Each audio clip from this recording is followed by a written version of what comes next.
नमस्कार, कार्यक्रम रणनीति में आपका स्वागत है। मैं हूं विनोद कुमार। राजधानी दिल्ली के चुनावों पर सबकी निगाहें टिकी हुई हैं और हर एक दिन नया बदलता स्वरूप इस चुनाव का नजर आता है। कल ही भारतीय जनता पार्टी के अनुराग ठाकुर ने एक प्रेस कॉन्फ्रेंस की और कैग की रिपोर्ट को लेकर के ग्रिल करने का प्रयत्न किया आम आदमी पार्टी को। बताया कि 2026 करोड़ का नुकसान जो है कैग दर्शा रहा है कि वो शराब घोटाले में हुआ है, यानी खसारा हुआ है सरकारी गवर्नमेंट को। उनका कहना है कि 2026 करोड़ का नुकसान हुआ है और खास तौर पर उनका कहना है कि नीतियों में खामियों के कारण सरकार को 2026 करोड़ रुपए का नुकसान हुआ है। विशेषज्ञों की अनदेखी की गई है। शराब नीति बनाने से पहले विशेषज्ञों से सलाह तो ली गई थी, लेकिन उनकी सिफारिशों को माना नहीं गया, यानी अमल में नहीं लाया गया। एक्सपर्ट्स की राय ली लेकिन अमल पे नहीं लाया। कैबिनेट और उपराज्यपाल से कोई बड़े फैसले पर मंजूरी नहीं ली गई, यानी कैबिनेट से भी नहीं और ना ही उपराज्यपाल से मंजूरी ली गई। बोलियों में गड़बड़ी की गई। जिन कंपनियों की शिकायतें थी या जो घाटे में चल रही थी उन्हें भी लाइसेंस दिए गए। कैग चुनाव से ठीक पहले शराब की कीमत तय करने और लाइसेंस जारी करने में साफ सफाई नहीं रखी गई। शराब की कीमत तय करने में भी कोई पारदर्शिता नहीं रखी गई। शराब की गुणवत्ता जांचने के लिए लैब और टेस्टिंग सुविधाएं नहीं बनाई गई, यानी जो गुणवत्ता क्वालिटी है उसको चेक करने के लिए कोविड-19 के नाम पे 144 करोड़ रुपए की लाइसेंस फीस माफ कर दी गई, जबकि ऐसा करने की कोई जरूरत नहीं थी। वापस लिए गए लाइसेंस को फिर से टेंडर नहीं करने से 890 करोड़ रुपए का खसारा हुआ है, नुकसान हुआ है राजस्व को। 941 करोड़ रुपए का नुकसान इसलिए हुआ है कि जोनल लाइसेंस धारकों को भी दी गई छूट से 144 करोड़ कोविड-19 के नाम पर दी गई गलत माफी से नुकसान हुआ है। तो कुल मिलाकर के नेट सेल में देखा जाए तो 2026 करोड़ रुपए का नुकसान हुआ है। सुरक्षा जमा राशि सही से वसूली नहीं गई है, इससे 27 करोड़ रुपए का नुकसान हुआ है। यह राजस्व नुकसान का विश्लेषण हम आपको बता रहे हैं और अब पोस्टर वार भी शुरू हो चुकी है, आप अंदाजा लगा सकते हैं। लेकिन सवाल यह है, देश का सबसे बड़ा लोकतंत्र भारत है और लोकतांत्रिक प्रक्रिया को जारी रखने के लिए हम सबकी जिम्मेदारी बनती है कि वो कहीं ना कहीं अपना योगदान दें और खासतौर पर दिल्ली के वोटर अपने मताधिकार का इस्तेमाल करें, पूरा वोट कास्ट करें। 5 फरवरी को मतदान होना है और 8 फरवरी को मतगणना होनी है, तो जिससे आप अंदाजा लगा सकते हैं कि बड़ा अहम। जी आइए देखते हैं ये जो कैग की रिपोर्ट आई है उस रिपोर्ट पर अरविंद केजरीवाल का क्या कहना है, अनुराग ठाकुर का क्या कहना है, कमलदीप का क्या कहना है और प्रियंका कक्कड़ का क्या कहना है, वो आपको बताते हैं। जो मैं पहले दिन से कहता था कि किंग पिन कोई है तो अरविंद केजरीवाल है, शराब घोटाले के किंग पिन है तो अरविंद केजरीवाल है। अगर दिल्ली को 2026 करोड़ का राजकोषीय घाटा अगर 2026 करोड़ का किसने किया तो अरविंद केजरीवाल जी ने किया है, आम आदमी पार्टी ने किया है। लेकिन बड़ा सवाल दिल्ली की जनता के सामने यह है, आम आदमी पार्टी का चेहरा कौन है भाई? सीएम अतिशी अपने आप को सीएम मानती नहीं, अगली चुनाव उनके नेतृत्व में लड़ते नहीं। तो सवाल यह खड़ा होता है कि पिछले पाप तो अरविंद केजरीवाल करके गए हैं, कोई एक ईमानदार चेहरा भी इनके पास है क्या? केजरीवाल तो मुख्यमंत्री बन नहीं सकते, तो कोई है? और इन पापों की सजा तो उनको भुगतनी पड़ेगी और जवाब भी देना पड़ेगा कि सीएनडीजी की रिपोर्ट को लागू क्यों नहीं किया और इन 10 फाइंडिंग्स जो सामने आई है इसका जवाब देना ही होगा। नियमों की नजरअंदाजी क्यों की गई, विधानसभा में क्यों नहीं लेकर गए, एलजी के पास क्यों नहीं लेकर गए, कैबिनेट की मंजूरी क्यों नहीं ली, और ये 2026 करोड़ जो दिल्ली का घाटा है, ये दिल्ली का तो घाटा है, मुनाफा किसके पास गया? केजरीवाल जी। और दिल्ली के पूर्व मुख्यमंत्री और वर्तमान मुख्यमंत्री दिल्ली में भ्रम का, झूठ का हर दिन कोई नया जाल बिछाने की कोशिश करते हैं। अब वर्तमान मुख्यमंत्री ने 5 जनवरी को चिट्ठी लिखी और चिट्ठी लिखकर ये कहा कि दिल्ली के जाटों को केंद्रीय मंत्रिमंडल द्वारा दिल्ली में आरक्षण नहीं दिया गया है। साथियों, ये विषय संवैधानिक है।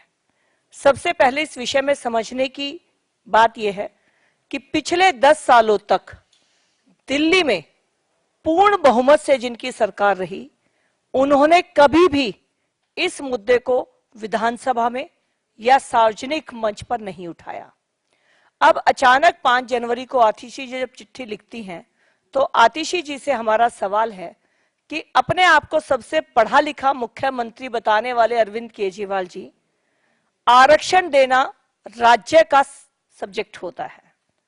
राज्य सरकार को आरक्षण अगर वो किसी जाति को, किसी वर्ग को दिलाना चाहते हैं, तो सबसे पहले विधानसभा में अपना प्रस्ताव रखना होता है। प्रस्ताव पास होने के बाद कैबिनेट नोट बनता है और फिर उस कैबिनेट नोट को सेंट्रल गवर्नमेंट के पास भेजा जाता है और उनसे रिक्वेस्ट की जाती है कि इस जाति को आप आरक्षण दे दीजिए। पिछले 10 सालों के अंदर दिल्ली में आम आदमी पार्टी की सरकार थी। इन 10 सालों में कभी कोई चर्चा भी इस विषय पर दिल्ली विधानसभा में नहीं हुई। आज कोई कागज लहराकर उन्होंने कहा कि ये सीएजी की रिपोर्ट है। ये सीएजी की रिपोर्ट जो ना अब तक सीएम ने देखी, ना एलजी ने देखी, ना स्पीकर ने देखी, ना सीएजी की वेबसाइट पे अवेलेबल है, ऐसी कौन सी रिपोर्ट उनके पास आ गई? ये वही कागज है जो भाजपा अपने दफ्तर में मैन्युफैक्चर करती है। ये वही कागज है जिनकी कोई मान्यता नहीं, नकली कागज बनाती है भाजपा और उन पे आरोप लगाकर भाग जाती है भाजपा। पहले भी जब इन्होंने हम पे आरोप लगाए थे, आपको ध्यान होगा, तथाकथित शराब घोटाले में, तो इनको सुप्रीम कोर्ट से कितनी फटकार पड़ी थी। सुप्रीम कोर्ट ने कहा था, ये लिखा हुआ है बकायदा ऑर्डर में, कि सीबीआई पिंजरे में बंद तोते की तरह काम करती हुई पाई गई, कि ईडी द्वेष की भावना से काम कर रही थी, कि अरविंद केजरीवाल जी के खिलाफ एक चवन्नी का प्रमाण नहीं मिला, ऐसा पीएमएलए कोर्ट के ऑर्डर में लिखा हुआ है साफ। उसके बाद भी फिर से वही घिसे पिटे आरोप, क्योंकि इस एजेंडाहीन, मुद्दाहीन, चेहराहीन पार्टी के पास झूठ बोलने के अलावा कोई काम नहीं। भारतीय जनता पार्टी का पता नहीं चल रहा था किसी को कि कौन होगा। कल इनकी सीईसी की मीटिंग हुई है, सेंट्रल इलेक्शन कमेटी की मीटिंग हुई है और सूत्रों से पता चला है कि उस मीटिंग में भारतीय जनता पार्टी ने शायद निर्णय लिया है कि रमेश बिधूरी जी भारतीय जनता पार्टी के सीएम उम्मीदवार होंगे। ऐसा बताया जा रहा है सूत्रों के मुताबिक कि 1-2 दिन में औपचारिक रूप से रमेश बिधूरी जी के नाम का ऐलान कर दिया जाएगा। तो दर्शकों, आपने देखा कि किस तरीके से कैग की रिपोर्ट को लेकर के घमासान दिल्ली में शुरू हो चुका है और एक दूसरे पर आरोप प्रत्यारोप लगाए जा रहे हैं। लेकिन दिल्ली के चुनावों में सबसे बड़ी बात है फ्रीबीज, यानी रेवड़ियां जो बांटी जा रही हैं, चाहे वो अपना घोषणा पत्र हो या उससे पहले, यानी मॉडल कोड ऑफ कंडक्ट लगने से पहले जो जो घोषणाएं की गई हैं, हम इतने यूनिट बिजली देंगे, इतना पानी मुफ्त देंगे, महिलाओं को इतना पैसा देंगे मासिक तौर पर और दर्शन करवाएंगे धार्मिक स्थलों के, ये फ्रीबीज बड़ा नुकसान पहुंचा सकती है। मेरे साथ एक दिनेश चौधरी जी हैं, कर्तव्य के एमडी हैं। दिनेश जी, ये फ्रीबीज कितना नुकसान पहुंचाती है? अब देखिए, हर एक पार्टी कोशिश कर रही है जीत के लिए, प्रलोभन दे रही है, आपको इतने यूनिट मुफ्त दे दिए जाएंगे, इतना पानी मुफ्त दे दिया जाएगा, महिलाओं को कोई 2100 दे रहा है, कोई 2500 दे रहा है। ये क्या, कितना नुकसान आर्थिक तौर पर ये कितना नुकसान पहुंचाती है? सर, फ्रीबीज का जो am I audible? Yes yes yes. Freebies का जो सर जो अभी जो कॉन्सेप्ट चल रहा है, जिसको फ्रीबी या फ्रीबीज करके बुला रहे हैं सर, जितना भी पब्लिक का जो पैसा होता है गवर्नमेंट इसको कैपिटल एक्सपेंडिचर के तौर पे दो तरीके से यूज करती है। जी। एक होता है जिसमें एक फिजिकल इंफ्रास्ट्रक्चर ड्रॉ किया जाता है गवर्नमेंट के द्वारा, और दूसरा होता है सोशल इंफ्रास्ट्रक्चर, जिसमें हेल्थ, एजुकेशन जैसे मुद्दे पे ज्यादा फोकस किया जाता है। अब बात आती है कि कहीं ना कहीं अगर इसका सर कॉन्टेक्स्ट देखें तो इसके कुछ नेगेटिव और पॉजिटिव एस्पेक्ट दोनों देखे जा सकते हैं, अगर मैं टेक्निकल बेसिस पे या प्रैक्टिकलिटी के तौर पे भी देखूं। जब एआई आई थिंक AIADM के जो तमिलनाडु की पॉलिटिकल पार्टी है, I think they started that concept की वो फ्री में साड़ीज बांटना चालू की थी उन्होंने फर्स्ट टाइम अपनी स्टेट में, in order to gather that votes. Sir बात आती कि कहीं ना कहीं ये आज की डेट में, जैसे नीति आयोग की कुछ रिपोर्ट्स हैं, कुछ अदर ऑर्गेनाइजेशन है जिनकी कुछ रिपोर्ट्स आई हैं कि फ्रीबीज के कॉन्सेप्ट से यस कुछ चीजों को हद तक अगर देखा जाए तो उसका कुछ बेनिफिट होता है, नो डाउट, बट अगर उसके कुछ अदर एस्पेक्ट देखे जाए तो आज इसको नेगेटिव वे में ज्यादा आई थिंक कंसीडर किया जा रहा है। यू नो, अगर मैं सारी रिपोर्ट्स के बेसिस पे अगर इसको मैं बताऊं, उनके कंक्लूजन की रिपोर्ट्स अगर मैं बताऊं सबकी, तो समवेयर व्हाट दे फील कि आज की डेट में जैसे होता था सर कि जब 5 साल किसी एक सरकार के कंप्लीट होते थे तो एक अकाउंटेबिलिटी फैक्टर होता था एक सरकार का कि सरकार ने 5 साल में क्या काम किए हैं, उस बेसिस पे अगली बार उस सरकार को चुनना है कि नहीं चुनना है जी। बट आज क्या हो गया, उस चीज को साइडलाइन करने के लिए, वो एक अकाउंटेबिलिटी खत्म करने के लिए आज एक कॉन्सेप्ट आ गया फ्रीबीज, कि लोगों को पिछले साल में अगर अपने 5 साल में कुछ किया है नहीं किया है उस चीज पे पर्दा डालने के लिए हमारे पास कौन सा स्टेप है, इंट्रोड्यूस दैट फ्रीबीज जी। तो मुझे लगता है जो फ्री को आज इस कॉन्सेप्ट पे लाया जा रहा है वो एक नेगेटिव एस्पेक्ट के तौर पे देखा जा रहा है जी। और अगर इसकी मैं थोड़ा इन डेप्थ बात बताऊं सर, फ्रीबीज में सर ये जैसे अगर आप देखोगे फ्रीबीज का जो चलन है ये तमिलनाडु से स्टार्ट हुआ, दैट वेंट टू पंजाब में भी जो अकाली दल की गवर्नमेंट थी तो किसी भी तरीके से वो कहीं ना कहीं वो अपनी सरकार नहीं बना पा रही थी।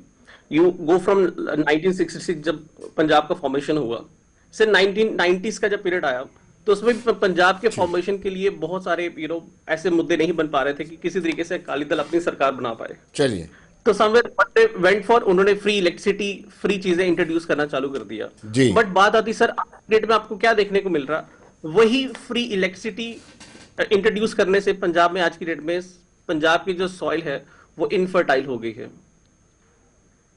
Total infertile. मींस कि उसका क्या कारण रहा, जब आप फ्री में किसी इंसान को कुछ। चलिए दिनेश जी समय का अभाव है, बहुत बहुत शुक्रिया हमारे साथ जुड़ने के लिए, लेकिन दिनेश जी ने एक चीज बिल्कुल क्लियर कर दी कि लोग अपनी यानी सियासी जमातें जो सरकार में काबिज होती हैं अपनी कारकर्दगियों पर पर्दा डालने के लिए फ्रीबीज देती हैं। यानी आपने 5 सालों में क्या किया, क्या उपलब्धियां थी, उसके नाम पर आप वोट नहीं मांगेंगे।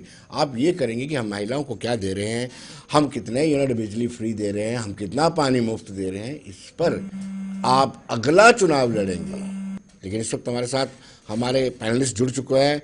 कमालुद्दीन रजा प्रवक्ता हैं कांग्रेस के, आपका स्वागत है। डॉक्टर आशीष आंडा नेता बीजेपी हैं, आपका भी स्वागत है। निवान शर्मा प्रवक्ता आम आदमी पार्टी हैं।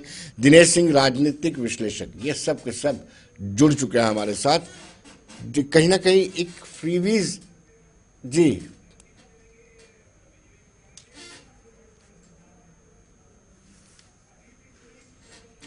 चलिए सीधे बीजेपी मुख्यालय लिए चलते हैं। हरदीप सिंह पुरी जो यूनियन मिनिस्टर हैं वो पत्रकार वार्ता कर रहे हैं, ये दिखता है, क्या कहना है उनका। मैं इफ यू परमिट मैं I will run through those 10 guarantees. ये आपको याद होगा 2020 में चुनाव दिल्ली के 8 फरवरी को शायद हुए थे और भाई साहब ने गारंटी दी थी, 10 गारंटीज दी थी। मैं पंजाब की गारंटीज को स्किप करते दिल्ली की गारंटीज पे आता हूं और मुझे जहां तक याद है इसकी एग्जैक्ट डेट भी बताता हूं इन गारंटीज की।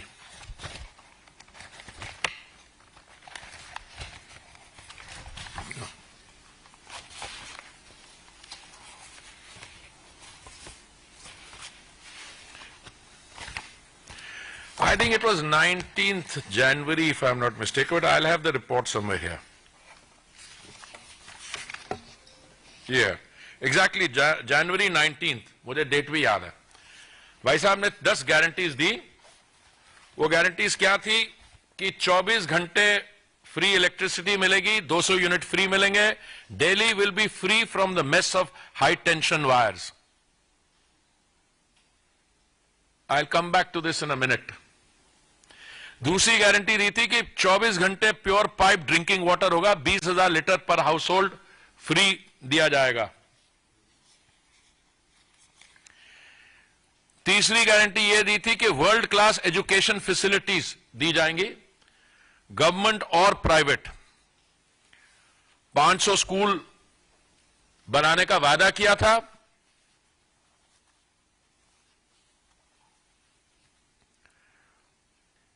दो 2022 के आखिर तक तो 65 स्कूल बने थे और बाद में पता लगा ये स्कूल की गिनती में भी they had move from schools to classrooms, claiming के 20,000 हमने कमरे बनाए जब तक पावर में आया. और बाद में एक सेंट्रल विजिलेंस कमीशन की रिपोर्ट है दिल्ली की 2020 की, जिन्होंने कहा कि ये दिल्ली गवर्नमेंट जो है ये टॉयलेट्स को क्लासरूम में गिनती कर रही है. ये है इन लोगों की क्रेडिबिलिटी. चलिए मैं आगे चलता हूं, इसमें will come back to this. Better health care for all, ये वर्ल्ड क्लास मोहल्ला क्लिनिक्स.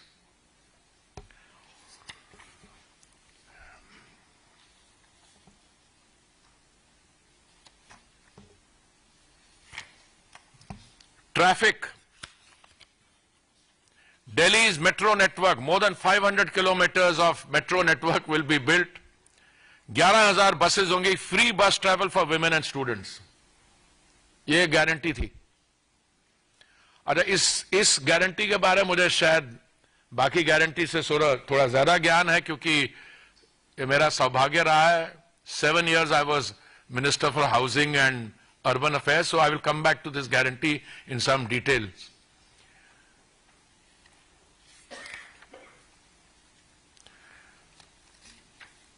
छठी गारंटी थी, we will make efforts to reduce pollution. Yamuna will be freed, more than 2 crore trees will be planted. Yamuna ji की जो इस समय pollution level है, it is 500 times more than the prescribed levels. और trees तो पता नहीं इन्होंने क्या किए, बट विजिबिलिटी फैक्टर जो आप देखो तो दिल्ली इस, मैं ये अपने देश में अपने पत्रकार बंधुओं के साथ बैठ के कह रहा हूं कि ऐसे लोग जो ऐसी स्टेटमेंट्स करते हैं और कहां से कहां इसको ले आए हैं, और जब इनसे पूछा जाए सवाल तो they divert attention. I'll come back to that in a minute also. सातवीं guarantee, Delhi will be garbage free, street drain and parts will be free from garbage. आठवीं guarantee, 1.5 million cameras and 1.5 lakh street lights will be installed for women's safety. Mohalla marshals will be appointed. 9th road. आपने देखा केंद्रीय मंत्री हरदीप सिंह पुरी ने किस तरीके से 10 guarantee जो पिछले चुनाव को दी थी, पिछले चुनाव के दौरान आम आदमी पार्टी ने दी थी, उनकी हवा निकाली और बताया कि सब के सब सफेद और कोरे झूठ थे. हम फिर लिए चलते हैं अपने पैनलिस्ट के पास. कमालुद्दीन रजा प्रवक्ता हैं कांग्रेस के, डॉक्टर आशीष आंडा नेता बीजेपी हैं, निवान शर्मा प्रवक्ता हैं, सब हमारे साथ जुड़ चुके हैं. पहले मैं आशीष हांडा से जानना चाहूंगा. Ashish ji, I am audible? मेरी आवाज आ रही है आप तक? या बिल्कुल सर. हाँ, यस. वेल, आपसे ये जानना चाहूंगा कि आम आदमी पार्टी का ये दावा है कि ये कैग की रिपोर्ट है ही नहीं, ये बीजेपी ने अपने मुख्यालय में बैठ के कोई कागज तैयार किया है, कैग की रिपोर्ट जिसमें आप कह रहे हैं. आपको जी, आपको, मेरे आदरणीय को पैनलिस्ट को और आपके चैनल के सभी प्यारे प्यारे दर्शकों को भारतीय जनता पार्टी की तरफ से मेरे यानी डॉक्टर आशीष का प्यार भरा नमस्कार. जी देखिएगा, आपके दर्शकों को इसमें कोई हैरानी नहीं होगी, क्योंकि हम जिस पार्टी के बारे में बात कर रहे हैं, आम आदमी पार्टी, ये एक झूठी और अराजक पार्टी के रूप में निकल के आई है. ये संवैधानिक पदों पे बैठे लोगों पे इतबार नहीं करती, किसी संवैधानिक संस्था पे इसको इतबार नहीं है. ईडी के समन को ये झूठा कहती है, सीबीआई को बिका हुआ कहती है, कोर्ट्स को निष्पक्ष नहीं है ऐसा कहती है। कौन एलजी, किसका एलजी ये कहती है। यानी किसी भी तरीके की कोई भी संवैधानिक संस्था हो ये इन पे नहीं मानेंगे। इनका तो एक ही कहना है, ना खाता ना भाई, जो हमारा केजरीवाल कहे बस वही है सही। इसलिए इनके कथनी और करनी का अंतर तो हम सब देख ही चुके हैं कि पिछले 10 साल के अंदर। कहते हैं दोस्त कि यहाँ पे वायदा और दावा, आपकी मैं ओपनिंग स्टेटमेंट सुन रहा था, उसमें फर्क होता है, क्योंकि वादा वो होता है जो आप भविष्य के लिए करते हैं और दावा वो होता है जो इस बात का रिपोर्ट कार्ड होता है कि पिछले 10 साल में आपने क्या कर दिखाया। तो दावा करने के नाम पे इनके पास कुछ है नहीं, इसलिए ये रेवड़ियों के वादे कर करके दिल्ली की भोली भाली जनता को फिर से लुभाने का प्रयास कर रहे हैं। इसीलिए इनके वादों पे अब दिल्ली की जनता यकीन ना करने का मन बना चुकी है और दिल्ली की जनता निरंतर एक ही बात कहती है कि अब नहीं सहेंगे, बदल के रहेंगे, क्योंकि ये वही आम आदमी पार्टी है जिसने दिल्ली का आर्थिक दिवालापन निकाल के रख दिया है। पहली बार 31 साल में ऐसा हो रहा है। निवान जी मुस्कुरा रहे हैं, बजट बढ़ रही है। डॉक्टर आशीष निवान जी मुस्कुरा रहे हैं। निवान जी, वाकई में ट्रस्ट डिफिसिट है, आपको भरोसा नहीं है, न सीबीआई पे है न न्यायपालिका पर है, ऐसा डॉक्टर आशीष का कहना है। नहीं सर, ट्रस्ट डेफिसिट नहीं है, बीजेपी के लिए इशू डेफिसिट है। इनके पास कोई इशू नहीं है दिल्ली के अंदर। आप ये देखिए कि ये सीएजी को कोट कर रहे हैं और इनके पास एक पेपर नहीं है सीएजी का दिखाने के लिए। मैं ये कह रहा हूं आपके चैनल पे और दावा कर रहा हूं कि बीजेपी की 50 लाख करोड़ रुपए की कर्जे में है 20 सरकारें।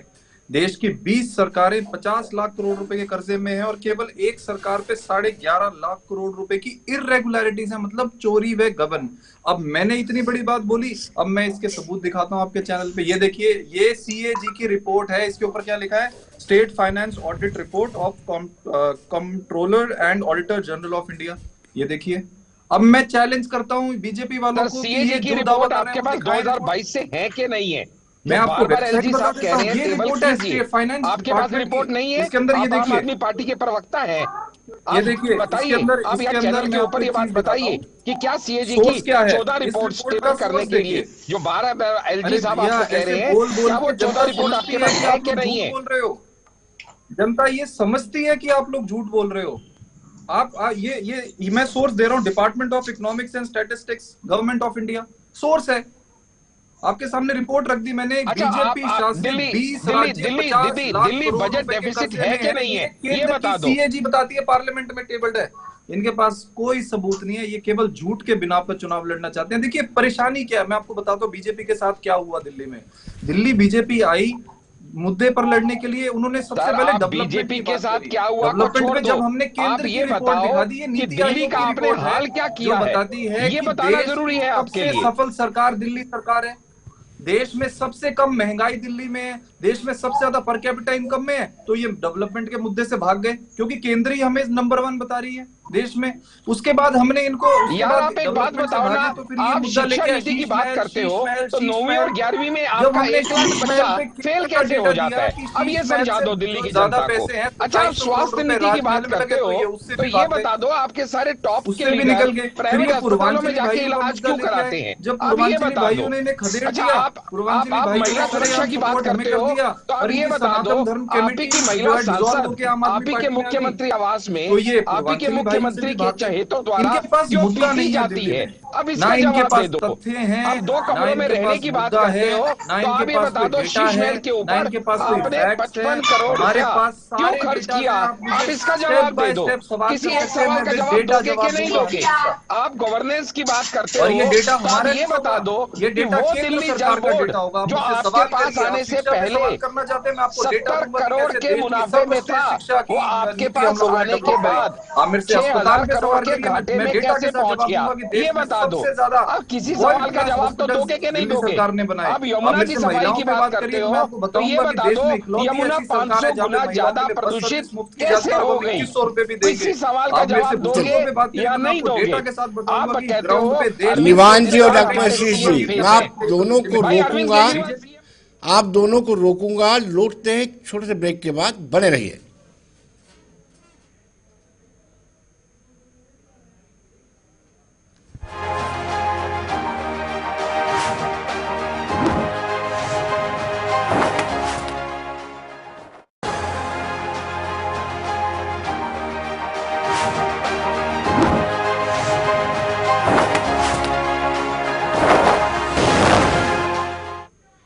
चलिए ब्रेक के बाद एक मरतबा फिर स्वागत है और हम सीधे प्रवक्ता कांग्रेस के पास चलते हैं, कमालुद्दीन रजा के पास।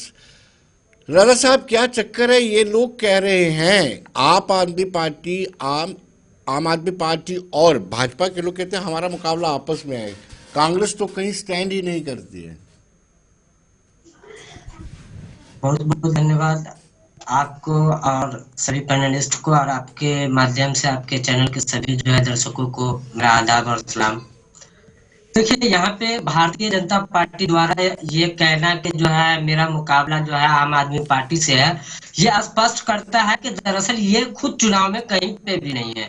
क्योंकि आप सोच के देखें कि 7 सांसद रहने के बावजूद जो है दिल्ली में इन्होंने क्या किया, उस पर कोई डिस्कस नहीं। और अभी जो ये सीएजी की रिपोर्ट, ये कैग वाला जो मामला आया है, मैं चैलेंज करके कहता हूँ कि ऐसा अगर से कोई कैग का रिपोर्ट आया ही नहीं आया तो ये दिखा दे। और इनको ये काम पहले जो है आम आदमी पार्टी के जो पॉपुलर मैन थे जो है अरविंद केजरीवाल क्या करते थे, अब वो जो है वही काम जो है दिल्ली में जो इनके पास मुद्दा नहीं है।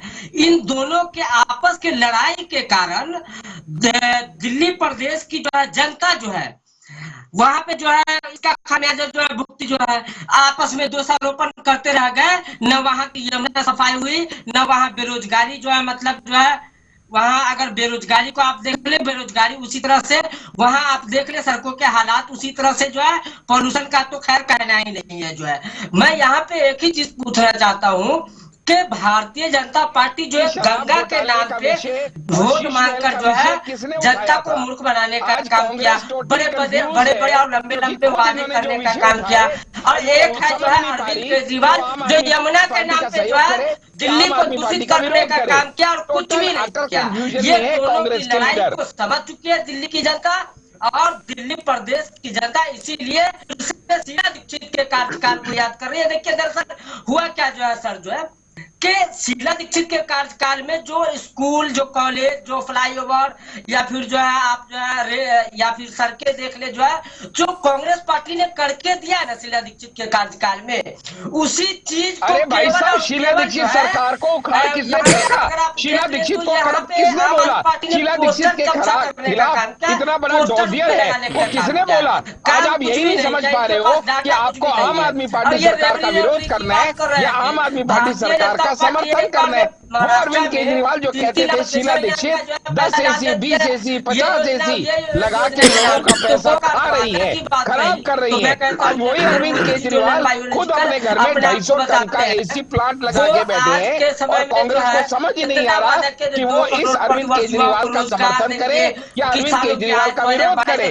आपके अजय माकन ने ये केवल शीश महल के ऊपर मुद्दा उठाया और आज आप ही नहीं समझ पा रहे हो कि आपका स्टैंड क्या होना चाहिए। कांग्रेस की हालत तो इतनी खराब हो गई है कि कांग्रेस ना 3 में है ना 13 में है। उसकी बहुत सिंपल सी वजह यह है कि हर विधानसभा चुनाव में लगातार सबसे ज्यादा बार 0 सीट लाने का कीर्तिमान अगर किसी पार्टी ने बनाया तो वो है कांग्रेस पार्टी। 2020 में आपका प्रदर्शन क्या रहा? 70 में से 0।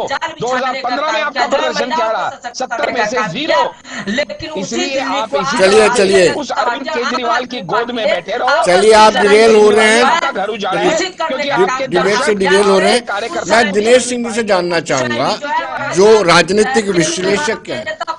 दिनेश जी, आप मुझे सुन पा रहे हैं? जी बिल्कुल सुन पा रहा हूं। दिनेश जी, आज रविवार है, आज भी आप संजीदा मूड में दिख रहे हैं पूरे। क्यों दिनेश जी, आप बड़े संजीदा इस बात की लगी रहती है जैसे इस बार राजनीति में फ्रीबीज यानी रेवड़ियों वाला चलन चल पड़ा है। इससे मुझे चिंता होती है हमारे देश की अर्थव्यवस्था पर क्या नुकसान होगा, अर्थव्यवस्था किस दिशा में जाएगी। कोई 2100 रुपया महिलाओं को देता है, कोई 2500 देना शुरू करता है, कोई 200 यूनिट बिजली, कोई 300 यूनिट। कहाँ जा रहे हैं, किस डायरेक्शन में हम जा रहे हैं? जी आप सभी को प्रणाम विनोद जी। देखिए, सबसे पहले अगर इस चीज को अगर देखा जाए तो इस तरीके से कि जैसे कि वंचित या शोषित कोई अगर समाज का कोई व्यक्ति हो, उसका अगर हाथ पकड़ा जाए सरकार के द्वारा तो उसमें कोई दिक्कत नहीं होनी चाहिए। लेकिन देखिए, बैठा करके उसको पंगु बनाना या बैसाखी का सहारा देना, उसको मैं गलत समझता हूँ। क्योंकि देखिए, वो एक तरह से पूरा एक्सचेकर पे, स्टेट पे एक तरह से बोझ का काम भी करता है और एक मतलब नकारात्मक जो लेके आता है चीजें, वो थोड़ा ठीक ठाक नहीं है। क्योंकि देखिए, पूरा देश जो है वो ये चाहता है कि ठीक है, जैसे कि हमें अगर जैसे कि पूरे हाथ पैर के साथ सलामत करके ऊपर वाले ने अगर भेजा है, ईश्वर ने भेजा है हमें, तो इस चीज को उसमें भी कर्म प्रधान चीजें बना करके भेजिए कि ठीक कर्म प्रधान, यानी कि मतलब कि पेट अगर दिया है तो उसके साथ साथ में ऐसी भी चीजें हैं कि अगर कर्म अगर नहीं करेंगे तो उससे पेट भरने का कार्य नहीं होगा, रोजी रोटी सबको कमानी पड़ेगी। तो उसी तरीके देखिए मुफ्त की जो रेवड़ियां या जैसे कि मतलब अन्य जैसे इस तरह की योजना जो है, इस पे कहीं ना कहीं देखिए कुछ भी हो लेकिन कहीं ना कहीं लगाम लगानी चाहिए। लेकिन उसके कंडीशन ये है कि पंक्ति के आखिरी छोर पे खड़ा व्यक्ति जिसको आवश्यकता हो, जिसका चूल्हा नहीं जल पा रहा है, तो उसका साथ देना आवश्यक है, क्योंकि उस बेचारे घर पे अगर चूल्हा नहीं जलेगा तो अगेन वो समाज जो है हमारा मतलब कि विकसित या मतलब कि विकासशील होने का कोई ऐसा कुछ मतलब औचित्य नहीं बनता। और दूसरी चीज देखिए, जैसे अभी जैसे दिल्ली के परिप्रेक्ष्य में बातचीत चल रही थी, तो इसमें जैसे आम आदमी पार्टी अग्रसर होकर के और अगुआ होकर के अपने तरीके से बहुत सारी योजनाओं को लेकर के आई, लेकिन वो योजनाएं जमीन पे उतर कितनी बार ये देखने की बातें हैं। और बहुत सारी चीजें मैं आपको स्पष्ट बताना चाहूंगा कि 2-3 योजनाएं ऐसी थी कि जिसमें कि जो बजट उसका था, विनोद जी आपको जान के बड़ा आश्चर्य होगा उस चीज का, कि एक जो योजना थी उसका बजट मात्र 2 करोड़ था, और उसके प्रचार पे यानी कि चेहरा चमकाने पे, क्योंकि अरविंद केजरीवाल जी अपने आप को हर चीज प्रचार में आगे लेके आते हैं, तो 27 करोड़ रुपए उसके प्रचार पे। एक योजना जिसका 54 करोड़ रुपए मात्र बजट और उसके प्रचार पे 80 करोड़ रुपए। तो ये चीजें कहीं ना कहीं देखिए रेवड़ी से भी खतरनाक है। तो उससे बेहतर तो ये रहता है कि चुपचाप जिसको देना था चुपचाप उसके घर पे चीजें डायरेक्ट बेनिफिट स्कीम आजकल होती है उससे पहुंच जाती है। और अभी जैसे इसके अलावा जैसे कि समाज में एक तरह से मैसेज क्लियर यही देना चाहिए कि साफ तरीके से कि हाँ रोजगार का सृजन करने का कार्य हो, रोजगार देने का काम हो। तो उस चीज में देखिए जैसे कि मैं तुलनात्मक अगर बातें करूं तो पिछले जब से जैसे कि आम आदमी पार्टी सरकार आई तो उन्होंने ठीक अपने तरीके से, मैं एक चीज का इनका कायल हूं कि जब ये आए थे तो आने पे इन्होंने जो प्रचार बहुत मतलब धीर गंभीर तरीके से और डोर टू डोर कैंपेन करके एकदम से सत्ता जैसे कि शीला दीक्षित छीनी थी, छीनना ही बोलेंगे क्योंकि 30,000-26,000 वोटों से और एक मुख्यमंत्री कद्दावर मुख्यमंत्री को एक नया आदमी आके हरा दे तो अपने अपने बहुत बड़ी एक बात होती है और अपने आप एक तरह से धमाका होता है वो। तो उसी में लेकर के और अन्य चीजों को लेकर के, और जैसे कि उनके पास कोई राजनीतिक अनुभव नहीं था केजरीवाल जी के पास में, उसके बाद में आते हैं 2 बार बनते हैं, तीसरी बार फिर बनते हैं, और लेकिन तीनों बार एक चीज कॉमन होती है कि जैसे जनवरी फरवरी में चुनाव होते हैं अपने क्या नाम है दिल्ली में, उससे पहले वो दिसंबर में आते थे, प्रेस कॉन्फ्रेंस करते थे भाई एक बार का मौका और दो मुझे, मैं इससे पहले कुछ चीज नहीं कर पाया, अगली बार फिर कर दे दूंगा, और अगर नहीं कर पाया तो अगली बार मुझे वोट नहीं देना, लेकिन चीजें वहीं ढक के 3 बार। तो अपना कंपैरिजन देखिए अगर ये इस तरीके से कर रहे हैं आम आदमी पार्टी कि पंजाब में इनकी देखिए पूरी फुल फ्लेजेड सरकार है, जम्मू कश्मीर का पड़ोसी राज्य है, तो उसमें इन्होंने करके पड़ोसी राज्य थोड़ा हिमाचल की बात में पड़ता है। डॉक्टर साहब कुछ कहना चाहते हैं? मैं निवांश के पास आने से पहले डॉक्टर साहब से जानना चाहता हूँ, डॉक्टर साहब कुछ कहना चाहते हैं आप काफी देर से? मैं हमारे राजनीतिक विश्लेषक साहब दिनेश जी की बात से पूरी तरह सहमत हूँ। उसी को थोड़ा सा और आगे बढ़ाना चाहूंगा कि फ्रीबीज में और जल कल्याण नीतियों में क्या अंतर है वो आपके दर्शकों को समझना पड़ेगा। देखिएगा, पहली बात तो यह है कि वादा वो करता है जो सत्ता में नहीं है, जैसे इस समय भाजपा कर रही है, लेकिन दावा उसको करना चाहिए जो पिछले 10 साल से सत्ता में है कि हमने 10 साल से क्या किया, जो कहने के लिए आम आदमी पार्टी के पास कुछ नहीं है। दूसरी बात, जन कल्याण नीति वो होती है जो आप पिछले 10 साल के आप कार्यकाल के दौरान लाए हो दिल्ली की जनता की भलाई के लिए, जो अरविंद केजरीवाल की सरकार कुछ नहीं लाई। लेकिन फ्रीबीज वो होती है जो इलेक्शन के टाइम पे दी जाती है सिर्फ लुभाने के लिए जनता को कि आप हमें वोट दीजिए, उनको एक लालच देने के लिए, जो करने का काम अरविंद केजरीवाल जी की सरकार बड़ी, जिसको बोलते हैं ना, बड़ी अपने आप को छाती ठोक के कहती है कि हम 8 फ्रीबीज दे रहे हैं। शर्म आनी चाहिए उन्हें, क्योंकि जल कल्याण नीति के नाम पे कुछ किया नहीं, इसलिए आज फ्रीबीज देने की नौबत तक आनी पड़ रही है, वरना फ्रीबीज देंगे भी कहां से जब उनका मानसिक दिवाला नवीन जी से निवान जी से जवाब ले लेते हैं। डॉक्टर साहब जवाब ले लेते हैं। जा रही है तो फ्रीबीज देंगे कहां से? निवान शर्मा जी से जवाब ले लेते हैं। नवीन जी 10 सेकंड लूंगा, निवान जी सिर्फ 10 सेकंड। महिला सम्मान नीति जो ये लेके आए, जो ये कहते हैं 2100 रुपया पर महिला को देंगे, 75 लाख महिलाएं हैं भाई साहब, 15,000 करोड़ का बजट बनता है। महिला एंड बाल विकास जो विभाग है ना इनका, उसका टोटल बजट 4,500 करोड़ है, और ये एक ही स्कीम लेके आ गए 15,000 करोड़। चलिए कहां से देंगे? डॉक्टर साहब निवान जी से स्पष्टीकरण ले लेते हैं ना। निवान जी आप बताइए, आप 5 साल के कार्यकाल की उपलब्धियां बताने के बजाय फ्रीबीज पे ज्यादा कंसंट्रेट कर रहे हैं, कभी जाट कार्ड खेलते हैं, और इनका मुझे लगता है डॉक्टर आशीष का भी आपको जवाब देना पड़ेगा।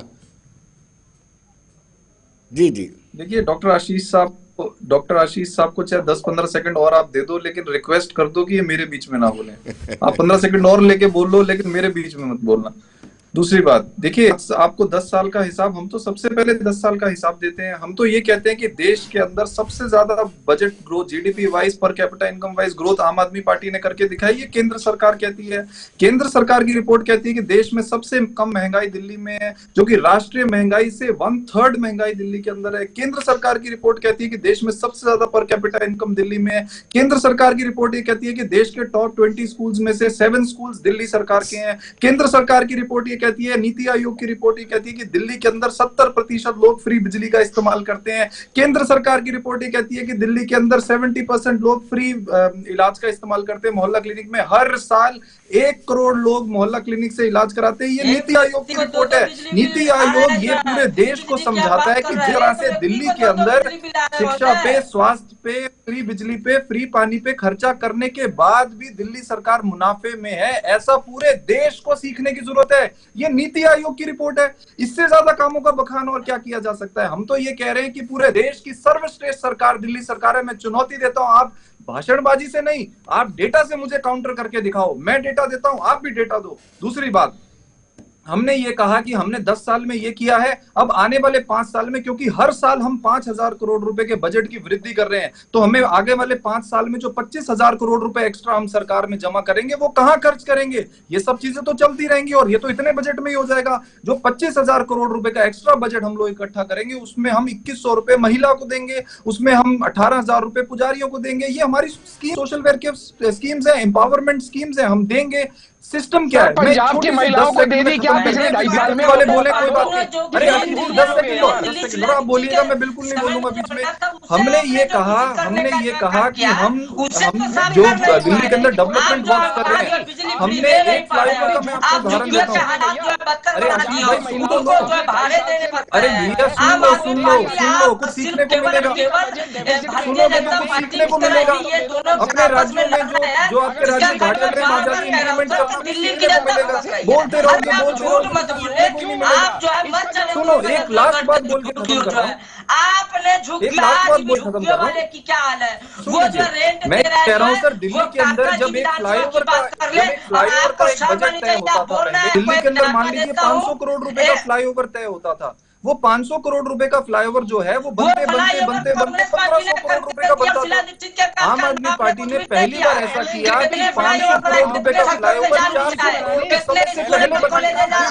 हमने 100 करोड़ रुपए बचाए, हमने जनता की दवाइयां। बड़ा सिंपल सा मॉडल है। ये दूसरी पार्टियों को इसलिए नहीं समझ आता है क्योंकि दूसरी पार्टियां वो 100 करोड़ रुपए अपने हम वो 100 करोड़ रुपए जनता में बांटना चाहते हैं। बड़ा सिंपल सा मॉडल है। जनता हम पैसा बचा, चलिए राजा साहब आपका बहुत बहुत शुक्रिया, हांडा साहब आपका बहुत बहुत शुक्रिया, शर्मा साहब आपका भी, दिनेश जी आपका भी बहुत बहुत शुक्रिया। तो दर्शकों बने रहिए देश दुनिया की खबरों और मुझे दीजिए इजाजत। नमस्कार।